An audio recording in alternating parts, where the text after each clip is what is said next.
Bienvenidos a esta nueva sesión de Diálogos Judiciales, donde es un esfuerzo del Poder Judicial del Estado de Nuevo León en conjunto con TV Nuevo León para aumentar nuestra cultura de la legalidad. En esta ocasión vamos a tratar un tema muy importante, un tema delicado, que son los delitos sexuales. Es importante conocerlos, cuáles son sus elementos, cómo se configuran, cuál es la experiencia de los jueces, de los abogados y también de la atención de la víctima del delito. Y para ello voy a presentar a los panelistas del día de hoy. Nos acompaña el licenciado Javier Sepúlveda Ponce, presidente del Consejo de Egresados de la Facultad de Derecho y Criminología de la Universidad Autónoma de Nuevo León. Muchas gracias, licenciado, por acompañarnos. Gracias por invitarme de nuevo. Nos acompaña la licenciada Aixa Alvarado Gurani, directora del Centro de Orientación, Protección y Apoyo a Víctimas del Delito, Copavide. Muchas gracias, licenciada. Gracias por estar aquí. El licenciado José Luis Garza Leal, quien es juez tercero penal del Tercer Distrito Judicial del Estado de Nuevo León, con residencia en San Nicolás de los Garza. Muchas gracias, licenciado, por acompañarnos. Estamos a sus órdenes. Bueno, el Código Penal del Estado tiene un capítulo especial sobre delitos sexuales, aunque vamos a ver en el transcurso del programa que hay otros delitos también que tienen esta connotación y que deben de estudiarse a lo mejor con estos mismos precisión, con este mismo alcance. Pero me gustaría que nos refirieran, licenciado, no sé si usted puede empezar, cuáles son los delitos sexuales que refiere el Código en su capítulo especializado y cuáles serían otros delitos que se relacionan con este tema. Bien, pues tenemos un capítulo en el Código Penal de Nuevo León específicamente para los delitos sexuales. Y en primer término tenemos pues lo que es atentados al pudor, tenemos la violación, está también el hostigamiento sexual, tenemos el estupro y la pornografía en personas privadas de razón. Muy bien. Tenemos otros delitos en otros apartados, de acuerdo con el bien jurídico que tutelan. Existía pues, o existe el incesto, que está en el capítulo de delitos cometidos contra la familia, está también el rapto con propósitos sexuales, que está en el capítulo de libertad de las personas, y tenemos también decía que era el incesto, él decía que era el rapto, y por ahí se me escapa la pornografía infantil. Es un nuevo delito, ¿no? Un nuevo delito, sí. Muy bien, de hecho hablar cada uno de estos delitos nos llevaría, pues, con un solo delito tendríamos para abarcar todo el programa, porque la configuración, la tipicidad que le da la ley, es decir, los elementos que se reúnen, pues cada delito tiene, pues ya basta jurisprudencia de cómo se configuran, de cuáles son las condiciones que deben de acontecer para que esos delitos se den. Pero es importante ver en el plano de la experiencia, no sé, licenciado Garza Leal, usted que está en la materia judicial de hace muchos años, ¿cuáles han sido los delitos sexuales que más se presentan en el caso práctico? Pues los más que se presentan ahorita es la violación a menores de edad, y se incrementa definitivamente en la época de la primavera. Desgraciadamente en esta época se dispara lo que es los delitos de violación y sobre todo a menores de edad. Las penalidades que maneja el Código Penal son diversas según la edad que tenga la persona violada. Por ejemplo, vamos a manejar es de 6 a 12 años si la persona con quien se cometió el delito de violación es mayor de 13 años. Y luego de 10 a 20 años si la persona violada es de 11 hasta 13 años. Y de 15 a 30 años si la persona es menor de 11 años. Ya sea con violencia física o violencia moral. Esos son los temas que más tenemos en esta época del año, se incrementan definitivamente. Y pues tratar de ayudar a la gente que en este tipo de delitos por lo general se dan dentro del ámbito familiar, ya sea pues un padrastro, un tío, un hijastro, alguien que vive dentro del seno. Por lo general, ahí es donde se preparan y se llevan a efecto ese tipo de violaciones. Sí, tenemos conocimiento, licenciada Aixa, usted que está especializada en esta materia, de que los delitos sexuales también por la connotación que tienen es un delito infamante, es un delito que, pues, además de perjudicar el físico de las personas, también afecta su su psicología, tiene problemas, trastornos, me imagino, importantes, y aparte la vergüenza de ir a denunciar estos hechos, de ser victimizado dos veces, tanto al momento que se comete el delito como después al denunciarlo. ¿Cómo ha variado este punto? ¿Cómo se ha apoyado este apoyo a los, perdón, sí, adelante. Pero ¿cómo hemos evolucionado en este aspecto ahora con este centro que tenemos especializado? Sí, el Centro de Orientación, Protección y Apoyo a Víctimas de Delitos se encuentra conduciendo las actividades de todas las dependencias de gobierno que participan para dar apoyo a las víctimas de delitos. Sí. Esto bajo un mismo techo, todos reunidos en un solo local, cuyo nombre es Centro de Justicia Familiar. De acuerdo a la Ley de Atención a Víctimas y Ofendidos de Delitos, existe un sistema estatal de atención a las víctimas y todas las dependencias de gobierno debemos estar involucradas brindando este servicio. Ese edificio entonces está diseñado y construido con espacios muy adecuados, módulos donde la víctima es atendida en forma muy confidencial, precisamente por el requerimiento de ese cuidado y discreción que la víctima de un delito de orden sexual requiere.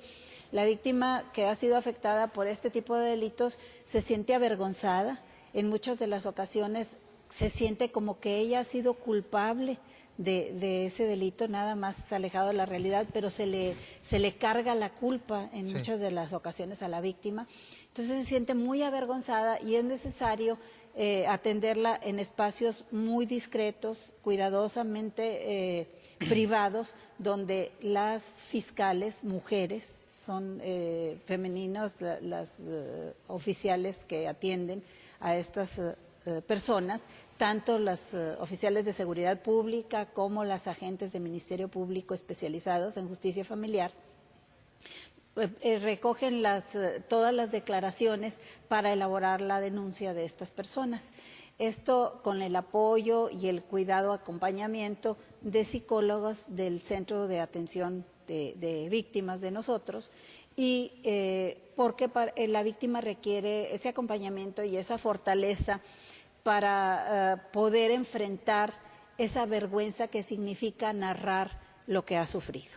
El sufrimiento ocasiona un trauma que le va a afectar toda su vida productiva, ya sea como hijo, estudiante, trabajador, que es necesario por ello recibir una atención psicológica. Eso lo determina la ley. La ley en el apartado 20 constitucional, nuestra Constitución establece que la víctima debe recibir atención psicológica gratuita para resarcir ese daño y volver a ser una persona normal, productiva, es enfrentar pues ese trauma con apoyo del Estado. ¿Sí? Eso me da oportunidad de mencionar lo siguiente. Se ha dicho en este momento que además de sufrir el ataque sexual, pues la connotación más profunda es que sufre psicológicamente. Entonces de ahí parto a decir que la nomenclatura, el nombre del capítulo de delitos sexuales, entonces es imprecisa. En la legislación federal ya no se llama capítulo de delitos sexuales, se llama delitos cometidos contra la libertad y el normal desarrollo psicosexual de las personas. Porque definitivamente que no es solo la sexualidad la que se ve afectada, sino toda la serie de perturbaciones psíquicas y biológicas que sufren las víctimas. Entonces, sería oportuno de los legisladores en Nuevo León que estudiaran bien la nomenclatura para ser más precisos. Pero también me lleva al segundo comentario. El segundo comentario es con respecto a los atentados al pudor, que también la nomenclatura está equivocada. El bien jurídico tutelado no es el pudor, sino la libertad sexual. Entonces, debiese llamarse, también me refiero a la legislación federal, abuso sexual. Este término los legisladores federales lo tomaron del derecho penal alemán, por lo que realmente lo que se abusa es de la libertad sexual de la víctima, no del pudor. Los atentados al pudor son los tocamientos, así la típica escena de que vemos frotamientos, caricias. de la escena de que va en el camión una dama y va el pelado ahí, ¿verdad? Le hace un tocamiento. Ese es un atentado al pudor, ¿verdad? Eso es lo que se configura como tal. Su característica principal es que no tiene como finalidad la cópula, sino satisfacer un deseo erótico sexual de momento. Okay. Volviendo al tema que manejaba el licenciado, la Constitución Política de los Estados Unidos Mexicanos se reformó en este tipo de delitos de cuestiones sexuales. ¿Por qué? Porque antes sí tenían la obligación, si lo pedía el acusado, de cariarse con el menor violado. Y ahora ya no, ya con está... respecto a la doble victimización. Sí, ya ahorita, si es menor de edad, ya no se va no tiene la obligación de cariarse con el acusado. Inclusive también en el delito de secuestro también está contemplado eso, que aparte de que eres el ofendido, es la víctima, y aparte te tienes que enfrentar de nueva cuenta con la persona que supuestamente te hizo ese delito, entonces sí vuelve a recaer en lo que se va adelantando con las cuestiones psicológicas y el tratamiento que se está dando. Por eso la Constitución se reformó en ese sentido, de que ya no es obligatorio perdón, que se haga el careo con el rey. Bueno, va a ser una recapitulación de delitos sexuales. El atentado al pudor sería todo el tocamiento sí, que no tienen por objeto llegar a la cópula, pero tienen satisfacer un deseo erótico sexual de momento. La violación, si hay cópula o hay... Ese es uno de los elementos esenciales, ¿verdad? Que haya cópula y que ésta sea obtenida a través de la violencia física o moral. Y por cópula, pues debemos de entender la penetración en el cuerpo, vía vaginal en el caso de las mujeres, anal u oral del miembro viril. Sí, porque también se puede ser equiparable a la violación. Ya se ha contemplado esto. Sí. El estupro sería es también cópula, es también cópula. Pero es una menor de edad. Sí, son personas mayores de 13 años y menores de 18 que a través de la seducción y el engaño, y ahí también ya la seducción debe quedar fuera, solo el engaño, igual que la legislación federal, porque produce confusión. Yo le preguntaría ahorita, ¿qué es seducción? Pues sí, ese es término vago. Sí. Es un término vago, pero sí tiene una connotación, es la sobreexcitación de la persona, pero finalmente lo que hacen es engañarla. Ese es el señor ese que por internet tal vez le conoce una muchachita, la cita en una parte y la engaña, la seduce y la lleva a tener relaciones sexuales con ella. Así es el estupro. Ese es el estupro. Y el otro es el hostigamiento sexual, que sería el acoso. Y también tenemos el equiparable a la violación, las tentativas también de violación. Bueno, vamos a hacer un pequeño corte, regresamos aquí en Diálogos Judiciales. Le recordamos que tenemos un correo electrónico donde nos puede hacer sus sugerencias y es tribunal@pjenl.gov.mx. Volvemos un instante aquí en Diálogos Judiciales.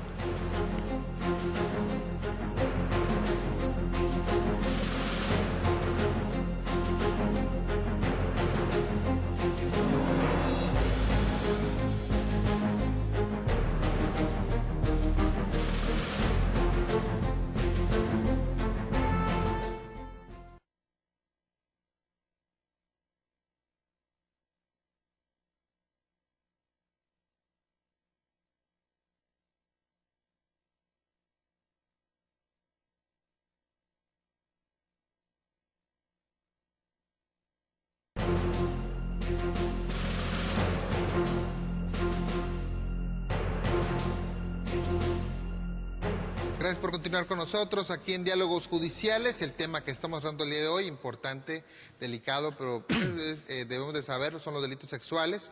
Ya hemos hablado de lo que es, bueno, hemos hecho una recapitulación de lo que es la violación, el estupro, los atentados al pudor, que debería ser ataques contra la libertad o abuso de la libertad sexuales. Y el hostigamiento sexual también es un delito dentro de este capítulo, que sería el acoso sexual, lo que podemos conocer como acoso sexual, o es algo diferente. No, la ley lo señala como el asedio con propósitos sexuales, la propuesta. Y aquí el factor fundamental es la subordinación que tiene la víctima con respecto al sujeto activo. ¿Que es el jefe? Pudiera ser el jefe, pudiera ser que tiene la responsabilidad educativa, etcétera, solamente que tenga subordinación. Pero cuando se habla de hostigamiento, estamos hablando de que hay una actuación reiterada, Porque entonces en todo caso a lo mejor es una propuesta indecorosa una vez y que no llega al grado. No te especifica la ley cuántas veces debe hacer ese asedio hacia la persona, ¿verdad? Pero pues debe ser más de una, definitivamente, y tomar en consideración siempre pues, el nivel jerárquico de la persona que está asediando. Quiere decir que es un subalterno el que está recibiendo el asedio, y entonces con ese motivo logra su propósito.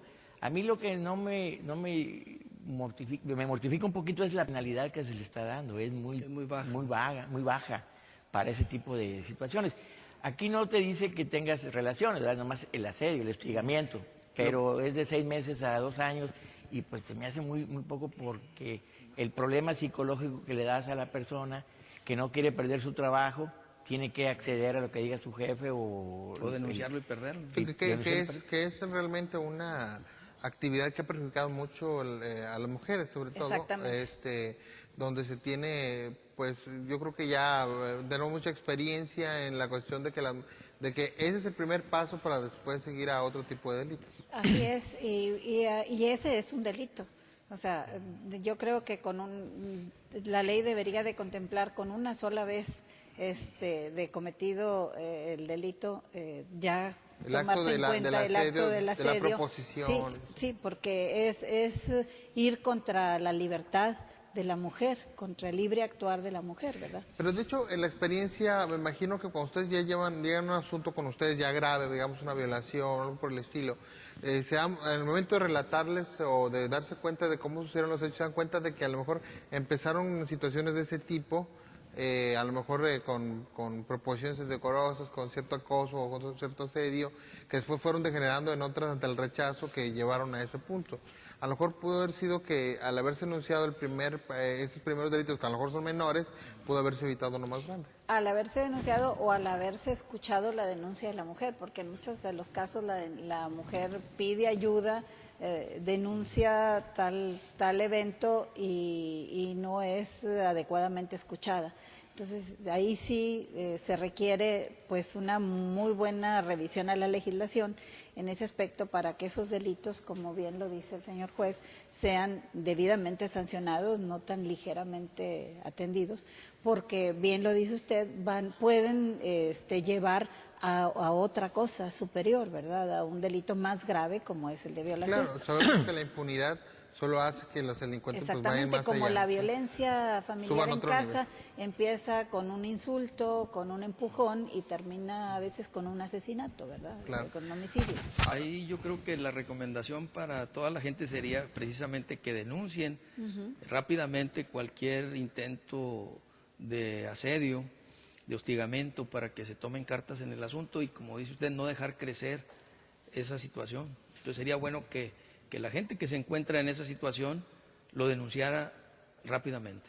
Ahora, para tratar de abordar un poquito más los otros delitos que estamos comentando, que también tienen relación con el aspecto sexual, es el incesto, que en este caso sería las relaciones entre familiares. Ahí hay un nivel de consanguinidad, o tiene que ser línea recta nada más. No. Hasta el cuarto grado. Hasta el cuarto grado, que sería entre primos, tíos, sobrinos, primos. Y curiosamente, este delito es en el que tiene 2 sujetos activos. En el caso de que los 2 sepan el parentesco, desde luego, porque tiene que saber el parentesco para que sea incesto. Exactamente. Sí. Entonces, como hay consentimiento en la relación, en la cópula, entonces pues tenemos que son 2 sujetos activos. ¿Quién sería la víctima en ese caso? La familia, por eso está colocado en ese rubro. El normal desarrollo de la familia se ve afectado por ese tipo de relación. O el menor de edad siendo... En caso claro, de menor de edad. sea menor de edad. Bueno, y el otro, estamos hablando del rapto. A ver, nomás que sería importante precisar, si no tienen conocimiento del parentesco, no existe el incesto. Tienen que tener conocimiento del parentesco y luego voluntad de sostener esa relación. Bueno, en la cuestión del rapto, el rapto es Es una privación ilegal de la libertad, pero que no tiene como propósito obtener un rescate, una cantidad de dinero, sino casarse o o tener una relación sexual. Ese delito es muy interesante cuando nos enseñan en la escuela porque dice que es una propuesta de matrimonio, ¿verdad? Sí. Tiene que existir la propuesta de casarse, de llevarse a la muchacha, digamos, en el caballo blanco y decirle, me voy a casar contigo, ¿verdad? ¿Tiene que haber esa propuesta o no tiene que haber esa propuesta? Definitivamente que sí. La idea es, el engaño consiste en llevarse a la mujer con la promesa de casarte. Y ya teniendo las relaciones sexuales después... Comúnmente no se casa. Bueno, no, pero o no está unión contemplado libre. como elemento esa promesa. No. está No está, Ah, porque eso será... No, pero de Siempre lo los menciono. hechos se deriva que ese es el propósito. Es decir, tienes un rapto Sí. y en la investigación aparece cuál era el propósito. El propósito es el que va a determinar hacia dónde se enfoca el castigo, ¿no? Así es. Si lo que está pidiendo es un rescate, un pago, pues eso es otra cosa. Si la raptó con el propósito sexual, ahí es precisamente para unirse, no necesariamente casarse. Muchas de las Bueno, parejas... porque también puede decir que la privó para tener relaciones sexuales, pero sin propósito de quedarse con ella. Y también ahí daría indicación de que sería tal vez un secuestro, ¿no? Un Pudiera secuestro ser. como tal, como una Puede privación ser ilegal en ese momento. una violación con violencia moral. La legislación federal lo distingue y habla como delito sexual el rapto con propósitos sexuales. Lo saca de los delitos contra la libertad y lo coloca, pero solo a esa variante, con propósitos sexuales, y lo coloca acá en este otro apartado. Muy bien, bueno, ya que dimos un aspecto muy general de lo que son delitos, pero cada uno, lo comento, trae sus aristas y una interpretación bastante interesante, es importante ver el manejo que se le da a la víctima, porque esta cuestión de la Ecopavide, que ha evolucionado ahora en el Centro de Justicia Familiar, que es un ejemplo a nivel nacional y que ya ha sido, bueno, podemos decir copiado, pero realmente es un modelo que se está replicando en varios estados de la República Mexicana, y que ha dado un verdadero estudio, una verdadera atención a las víctimas del delito. ¿Por qué? Porque realmente se ha tratado de eliminar todo aquello que perjudica de nueva cuenta, que les vuelve a hacer vivir ese proceso que todo el mundo, yo creo que quiere olvidar, para poder aplicar la ley correctamente y sobre todo para que se repare el daño en lo que pueda hacerse, ¿no? Cuando se atiende a las víctimas de ofendidos de delitos, es necesario ser muy cuidadosos de no cometer la revictimización institucional. Buscando la atención, a veces las instituciones revictimizamos porque no damos la atención correctamente, aunque lo pretendamos honestamente dar, ¿verdad? Claro. ¿Por qué? Porque a veces la hacemos recorrer a la víctima diferentes instituciones para diferentes servicios, y en cada uno le van preguntando lo mismo y lo mismo y lo mismo, otra vez cómo te llamas, otra vez la narración de los hechos, otra vez todo. Eso es lo que se ha evitado con la creación del Centro de Justicia Familiar, al reunirnos todas las dependencias del gobierno del Estado y federales en un solo espacio. Ahí estamos reunidos y manejando un sistema electrónico con un solo expediente que nos permite recabar los datos sumatoriamente, de tal manera que todos tenemos la información en forma confidencial, pero sin necesidad de estársela volviendo a preguntar cada uno de los especialistas que la está entrevistando. La víctima puede acudir al Centro de Justicia Familiar, que está en Hidalgo 274 Poniente, y ahí presentar su denuncia. Hay 6 agencias del Ministerio Público especializadas en justicia familiar, y ahí presentar su denuncia en delitos, cualquier delito de orden sexual o familiar que afecte a la familia, como todos los que hemos aquí mencionado y más. Ahí la víctima también puede recibir la atención de médicos forenses y peritos especializados en psicología para que sea levantado el dictamen pericial. Ya no tiene que ir al hospital universitario, a la Cruz Roja, a cualquier otro lugar a recabar ese dictamen que se requiere para la averiguación. Y ahí también va a recibir la asesoría jurídica, la atención psicológica, la atención médica de la Secretaría de Salud y demás atenciones como la asistencia social para ver la problemática que tiene ella de no asistir al trabajo, de la escuela, o que no tiene que comer al otro día, o dónde se va a quedar. Simplemente, si su vida corre peligro, tenemos un refugio de transición donde ella puede permanecer, la mujer y sus hijos, para salvaguardar su integridad física y evitar... como un departamento protegido, ¿no? Exactamente, para evitar que esté en peligro su vida. Todo eso en un solo lugar y todo eso con todas las dependencias de gobierno coordinadas y con suma confidencialidad.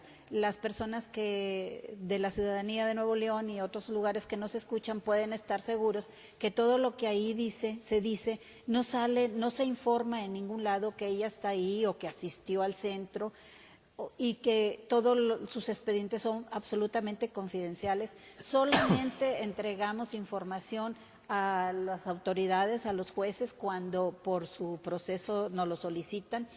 Y nada más, nunca saldrá información de ellas, nunca se sabrá que ellas están siendo, ellas o ellos están siendo atendidos en ese centro. Al respecto de los delitos, yo sí quisiera comentar que muchos son los niños, niñas y adolescentes que están sufriendo los delitos de los que aquí nos estamos refiriendo. Y es necesario que la población apoye a esos niños, niñas y adolescentes a acudir a estos servicios, porque, como bien lo dijo el señor juez en su intervención, ellos lo sufren los delitos de orden sexual en mayor ocasión dentro de la casa. Sufren la violación, el incesto del que estábamos hablando, todos estos delitos de orden sexual, los menores los sufren dentro de la casa. Los atendemos en el centro. Les recomendamos a las personas que estén enteradas marcar el 075, donde en forma anónima el Sistema de Desarrollo Integral de la Familia recoge la denuncia y la informa a la autoridad para la investigación. Muy bien, ¿Sí? Pues muchas gracias. Vamos a hacer un pequeño corte aquí en Diálogos Judiciales y le recordamos que tenemos 2 teléfonos que en horario de oficina también pueden hacernos sus sugerencias. Es el 2020-6003 y 2020-6002. Esperamos sus llamadas. Volvemos un instante aquí a Diálogos Judiciales.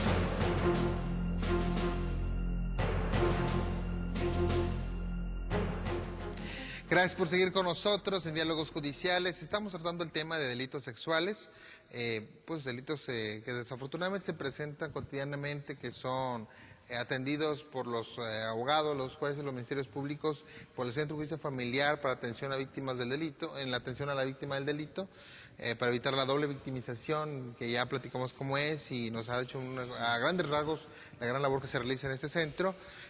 Pero ya para centrarnos un poquito en la cuestión de un delito en particular, que es, considero yo que el que más se presenta, no es más importante, pero sí el más que se presenta, es la violación.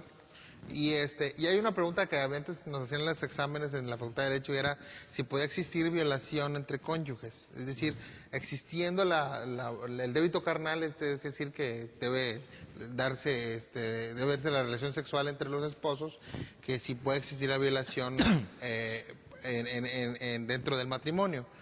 ¿Podrá? ¿Se puede o no se puede? Sí, sí se puede. Y de hecho, por la reforma que sufrió nuestro código en el 2006. Pero antes del 2006 hubo una resolución de la Corte que de hecho fue emitida por una mujer, la ministra Olga Sánchez Cordero, en el sentido de que sí existía violación siempre y cuando la cópula fuera vía anormal. ¿Qué quiere decir esto? Que existiendo el débito carnal, decía la resolución, la mujer tiene obligación de concedérselo al hombre, aún en contra de su voluntad, por vía normal, que es la vaginal. Sí. Entonces, si fuera anal u oral, entonces sí constituía una violación, pero nuestro código establece ahora que no, que sí existe la violación, cualquiera que sea la vía por la que se imponga por la fuerza, ya sea física o moral, se imponga la cópula a la mujer. Bueno, la verdad es que esa resolución pues, tiene cierta incongruencia, porque la libertad, al final de cuentas, la voluntad sexual, la libertad que estamos hablando, que debería de llamarse derecho en contra de la libertad y... El normal desarrollo psicosexual. Sí, involucra no la parte por donde se tenga la relación sexual, sino propiamente la voluntad y ¿cómo se llama? Y la protección a esos derechos que son elementales. Sí, es que desgraciadamente se abusaba mucho por parte de las damas en acusar a su concubino o a su esposo de que lo había violado, estando casados o estando viviendo en unión libre antes del 11 de septiembre de 2006 que se hizo la reforma. ¿Por qué? Porque antes había muchas denuncias de violación entre cónyuges y era un problema bastante serio para los esposos en un momento dado, ¿verdad? Pero ya con esta reforma tiene que haber violencia física o moral y como dice el licenciado, aquí nada más habla de violación, tiene que ser por la vía vaginal, porque hay otro capítulo que nos lleva a cuando hay violación en la vía anal o vía oral. Es equiparable a la violación. Es equiparable a la violación, entonces sí, pero en este caso ya se reformó, entonces sí ya tiene la obligación en un momento dado la dama de tener el débito carnal, pero sin la violencia y sin tanto física como moral, ¿verdad? Pues tiene mucha lógica la reforma, porque finalmente se debe respetar el deseo de la persona, en este caso la mujer. No importa que esté casada. ¿Qué sucede con el matrimonio? ¿Qué es el matrimonio? Es un contrato. Bueno, si alguna de las partes incumple, pues que quede expedito su derecho a solicitar su anulación, pero no a imponer la cópula en contra de la voluntad. Bueno, esa es una opinión personal y creo que refleja un poco la reforma. Sí, creo que la reforma va en ese sentido, ¿no? Que independientemente que exista esa obligación, te puede dar alguna, vamos a decir, algún derecho para demandar por la vía civil la anulación o la terminación de ese contrato de matrimonio, pero no obviamente para hacer de la persona pues un esclavo, pero en ese sentido, ¿no? Yo creo que la convivencia de los cónyuges en un matrimonio es basada en los derechos humanos. Sí. Y los derechos humanos significan respeto tanto para el hombre como para la mujer. Y un respeto de participación y de demostración de sexual o de amor en equidad, ¿verdad? Absoluto respeto y equidad. O sea, no puede haber exigencia de esa actividad. O sea, la participación sexual dentro del matrimonio implica también el respeto y el amor, ¿sí? En la Ley General del Derecho de las Mujeres a una Vida Libre de Violencia ya se contemplan todas esas posibilidades que no se han vertido en un código todavía, no se han codificado, pero que ya están contempladas en la Ley General y en las leyes estatales, esas posibilidades de respeto, de amor, de equidad en la pareja. Entonces no puede haber una actividad sexual exigida de un lado hacia otro inequitativamente. Yo creo que debe ser igual que el hombre lo desee, igual que la mujer lo desee. Pero en este caso también habrá algunos hombres que piensen que cuando se da esta situación y que se da, por ejemplo, la ley de no violencia contra las mujeres que usted menciona, aparte de la reforma que se da, también se da un cierto trato preferencial en contra de lo que la misma Constitución establece, que somos iguales, porque se puede dar el caso y la infraestructura jurídica, judicial o de justicia, digamos que una señora vaya y diga, mi esposo me violó. No me dio el gasto de la semana o me peleé con él y demás, voy y le pongo una denuncia por violación. Tendrá que demostrarlo, ¿verdad? Pues sí, pero era el abuso que decía el juez. Es que definitivamente, dice el reo en este caso de la denuncia esa, pues sí, efectivamente tuvimos relaciones sexuales, pero fue voluntariamente. Entonces ya queda el antecedente de que sí hay una penetración y que está el semen ahí. Entonces, y ahí con el puro dicho de la dama, como ese tipo de delitos, nunca hay testigos, sí, pues más que la dama y la persona. Y Entonces, el peritaje psicológico y los antecedentes demás que pueda haber de violencia familiar que exista. Sí, a lo que vamos es el punto en el sentido de que efectivamente las pruebas van a indicar si hubo o no delito, eso es evidente. Pero el proceso también propiamente dicho establece que el hombre también lleva cierta desventaja, porque sería también difícil prever que una mujer que no ha sufrido ese daño trate de perjudicar a una persona con esa acusación, pero desafortunadamente se ha dado, ¿no? Ya lo hemos visto a lo mejor en sentencia definitiva después de un año de proceso, sí, pero se ha dado. Sí nos ha tocado casos de que a final de cuentas la dama recapacita a los 6, 8 meses y no, ¿saben qué? Pues lo dije porque pues yo lo vi con otra mujer y me dio coraje y lo denuncié por esto. Y tuvimos relaciones dijo, ahora sí voy a denunciarlo. Y se hace los estudios psicológicos, todas las pruebas y lo que tú quieras. Y en sentencia, pues, sale con que fue voluntario la situación. Yo creo que por eso sí es muy importante la cuestión psicológica que se está manejando ahora en la actualidad para ver si efectivamente esta persona no está mintiendo respecto a los hechos que denunció inicialmente, porque muchas veces por el coraje van y denuncian de inmediato y vámonos. Y ya después ya no pueden por el mismo Ministerio Público, y sabe que si usted dice que no fue cierto, se le puede consignar por falsedad en declaraciones ante una autoridad, y entonces es otro delito para ella. Entonces muchas veces el miedo los hace continuar, pero a final de cuentas uno tiene que valorar todas las pruebas de una parte y de otra y dictar una sentencia, y en algunos casos son absolutorias. A ver, y surge otra pregunta, hablando de la igualdad. ¿Es posible, siempre que hablamos de violación, decimos, o inmediatamente nos referimos al hombre sobre la mujer? Sí. ¿Pero la mujer puede violar a un hombre? ¿Por qué no? Claro sí, que sí, sí. Que no. Digo, bueno, es posible claro. En los hechos. Hostigamiento, acoso. A través de la violencia moral, que es la intimidación. Sí, es su jefe. Entonces, solo pongo en la mesa la situación de que sí se puede dar, ¿verdad? Hablamos sí, generalmente de hombres por la cifra, porque generalmente la cifra nos refleja que la mujer es víctima en todos estos casos en un 80%.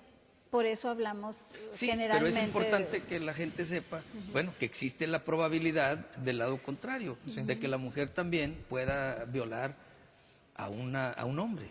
De hecho, bueno, existe más la posibilidad en este caso, según lo entiendo, de que exista la violación entre los hombres por otro hombre, tomando en cuenta ahorita la comunidad lésbico gay muy grande, transgénero, y también se puede dar en esas relaciones este tipo de situaciones, sobre todo en parejas ya establecidas y demás. Pero, de hecho, esto, como lo comentaba, tenemos que era otro punto que quería tratar muy rápido, era la cuestión de la afectación psicológica que se da por parte en los delitos sexuales. No solamente la cuestión física, sino la cuestión psicológica. Es un delito, son delitos que tienen una consecuencia. Si no se atienden debidamente, pueden tener consecuencias para toda la vida, ¿no? Así es. Al paso de los años, es muy común que personas que ya están casadas, que tienen hijos y que fueron violadas siendo muy pequeños, todavía tengan el trauma, conserven ese problema psicoemocional, y si no fueron atendidos. Por eso es muy importante que la atención psicológica se dé oportunamente, por eso es muy importante que se denuncie. El problema de estos casos es que generalmente la víctima calla, la víctima ofendido calla por vergüenza. No le dice a sus padres, no les dicen a las personas a quienes están a su cuidado, o las personas que están responsables de ellos prefieren también callar por vergüenza de no decir lo que al niño le pasó. Exactamente. O por el erróneo pensamiento o argumento de que con el tiempo se te va a pasar. Con el tiempo no se te va a pasar. Pueden pasar 40, 50 años y el sufrimiento y la afectación psicoemocional va a estar ahí presente y va a causarle serias repercusiones en su matrimonio, si es que se casa, en sus relaciones sexuales, en sus relaciones emocionales con otras personas. Es muy importante que las víctimas, hombres o mujeres, sean atendidos oportunamente. Sí. Es cierto, se puede dar este caso de que dicen que un niño violado va a ser también un violador. No necesariamente. O sea, ese es uno de los riesgos, que puede ocasionar ese tipo de comportamiento de revancha, de venganza, ¿verdad?, por no haber sido atendido, pero no necesariamente.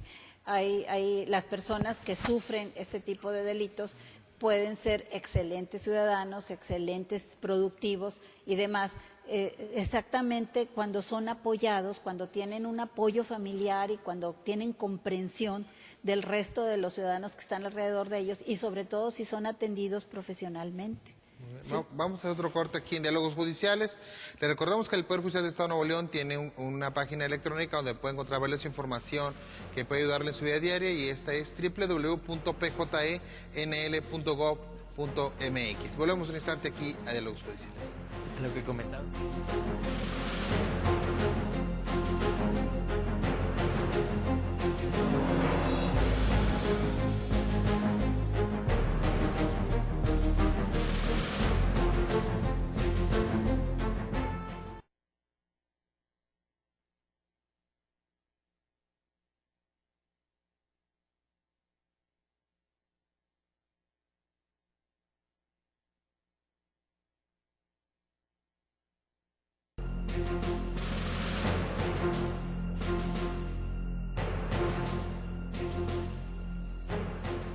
Gracias por seguir con nosotros en Diálogos Judiciales. El tema que estamos tratando, delitos sexuales, pues muy interesante, temas que muchas veces no queremos tratar, pero que son importantes que sepamos, y también dónde acudir o dónde recomendar acudir a personas que tienen esta problemática. Es el Centro de Justicia Familiar que está... En Hidalgo 274 Poniente, y el teléfono es 2020-5970, 2020-5971.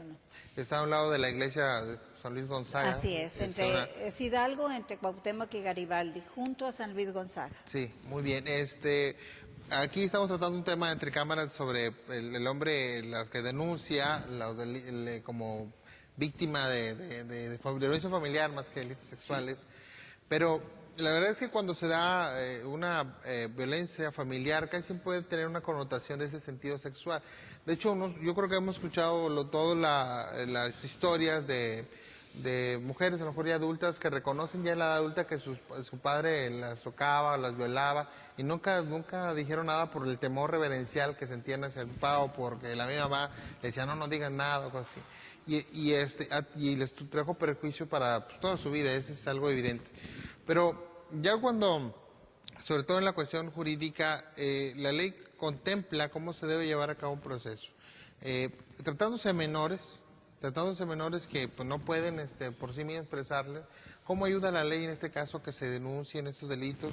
¿Cómo pueden los jueces saber cómo atender a esos menores y qué recomendación? Pues más que todo en ese tipo de situaciones, cuando son menores de 6 años, 7 años, pues nos apoyamos mucho en las cuestiones psicológicas, de los dictámenes médicos, primeramente, si hay alguna perforación ahí en su situación. Y la cuestión psicológica, el interrogatorio del menor, a la manera que le hacen los psicólogos, con sus técnicas y situaciones, para poder llegar a la verdad de los hechos. Es muy difícil para uno. A mí me ha tocado casos que yo me siento con el menor y me pongo a platicar, y me ponemos a platicar de otras cosas y empezar a sacar, para saber si en realidad hay alguna mentira en tu dicho.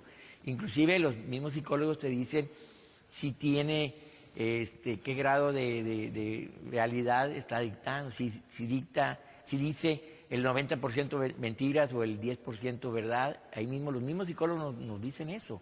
Claro, tienes que tomar en cuenta el dictamen médico. Si hay una violación de un menor, pues te queda el indicio definitivo ahí, ¿verdad? Y es muy difícil que un niño diga, por ejemplo, antes cuando había los careos, él me violó, y yo se hace constar que con el dedo índice de la mano derecha lo señala, y el careado baja la voz, baja la cabeza y punto. Ya con eso, pues ningún niño te va a señalar a alguien que no es, y delante de él. Eso era anterior.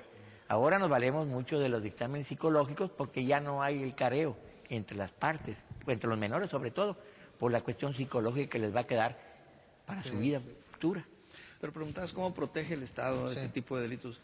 Pues sustituyendo, por ejemplo, en el caso de las violaciones de menores de 13 años, sustituye su voluntad. Es decir, conocimos un caso aquí en la ciudad de una menor que daba su consentimiento con su maestro. No sé si lo recuerdan. Ah, sí, claro. Bueno, pero sustituye el Estado en busca de la seguridad sexual de la menor, sustituye el Estado su voluntad y dice, aunque diga sí, es no, ¿verdad? Para este caso.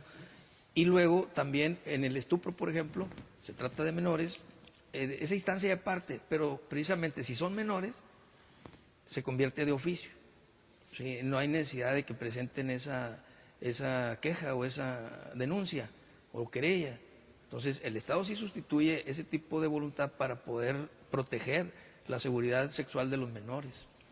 ¿En el Centro de Justicia Familiar hay una especializada para menores? Tenemos especialistas que están dedicados a ello, ¿sí? Psicólogos infantiles con especialidad en infantil y bueno, el área de peritos en psicología tienen áreas especializadas para menores, y la Secretaría de Educación tiene una hermosa área lúdica dedicada a la atención de los niños con personas, psicólogos y especialistas para ello, ¿sí? Muy bien. Bueno, vamos a hacer unos apuntes finales sobre estos delitos. Como lo vemos, es es una revisión general de los delitos sexuales. Me quería yo nomás agregar la equiparable a la violación. Es la introducción por la vía anal o vaginal de una situación distinta al miembro viril, o por la vía oral el miembro viril. Ese es otro aspecto de los delitos sexuales, es el equiparable a la violación. Cuando alguien introduce por la vía anal o la vía vaginal. Yo agregaría ahí rápidamente, ¿por qué es equiparable? Porque falta un elemento esencial de la violación. Digamos, en el caso de los menores de 13 años y hay consentimiento, bueno, pues entonces, si nos fuéramos a la naturaleza propia de la violación, habiendo consentimiento no habría violación, se quedaría sin castigo. Pero como te dije, lo sustituye el Estado y dice menor de 13, no, se entiende que no hay voluntad, entonces ahí tenemos un equiparable porque falta uno de los elementos, ¿sí?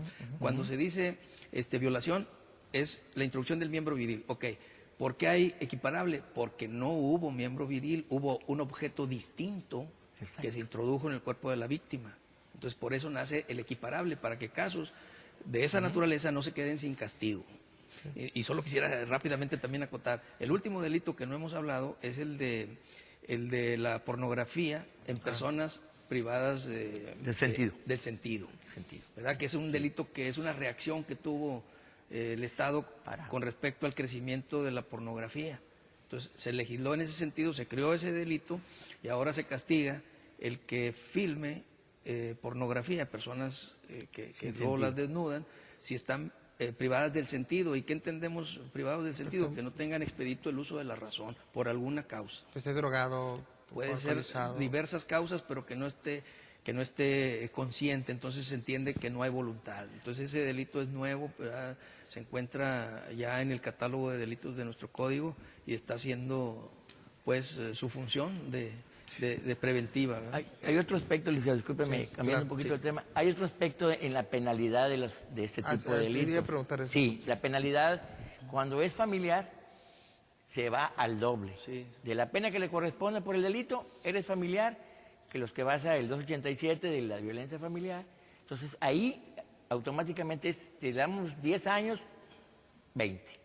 Y si ese delito es cometido en un transporte público, tiene otra pena aparte de la que le corresponde, otra agrava de 1 a 4 años más. Entonces, la ley también está protegiendo esos delitos sexuales, sobre todo contra los familiares que pues están... Tenemos el caso del papá que filmó con el teléfono a su hija. Exactamente. Entonces ese es un caso particular. Que uno pensara que no se dan o que se van, pero desafortunadamente...